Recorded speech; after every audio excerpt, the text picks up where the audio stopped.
A little boy named Danny in desperate need of a heart transplant. And trouble is, when you're talking about children, hearts are hard to come by. And now a new device helps bridge that gap until a heart can be found. And Danny is one of the first in the country to try it out.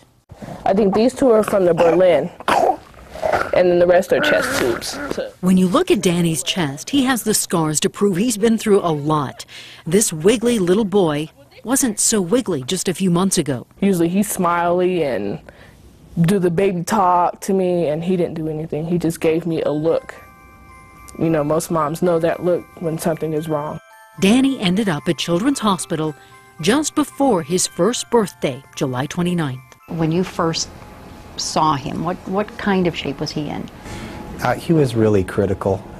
He was, I think, on the verge of a cardiac arrest. At first, I didn't know what was going on, so that's what kind of kept me kind of calm until it started to really sink in that we weren't going home. This video provided by Dr. Mitchell, who knew this was no ordinary case.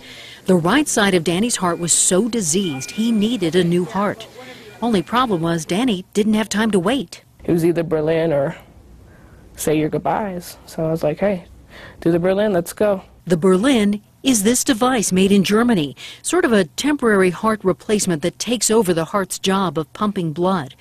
It was so new to the Children's Hospital team, they had to draw a map to show how the plumbing worked.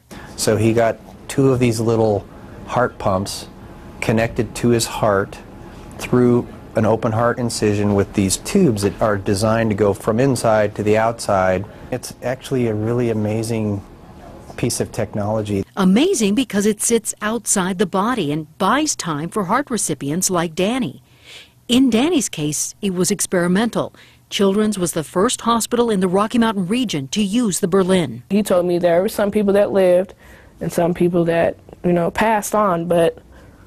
So you knew you were taking a chance? Yes. His alternative was certain death. Danny spent 1 month and 2 days at Children's. A heart donor was found, and you can see his eyes begin to brighten. Danny began his recovery. Where are you going? His family still comes to Children's Hospital weekly for checkups. Although walking the hospital halls with his big brother Trujillo, you wouldn't even know this toddler at one time was on the verge of dying. As much as they fight, they love each other. They're my reason to live, especially Danny. I think he's here for a purpose. Cute, isn't he? Children's was one of 15 hospitals in the country involved in the trial, the only one in the Rocky Mountain region, and the trials were so successful, the Berlin was approved by the FDA in December.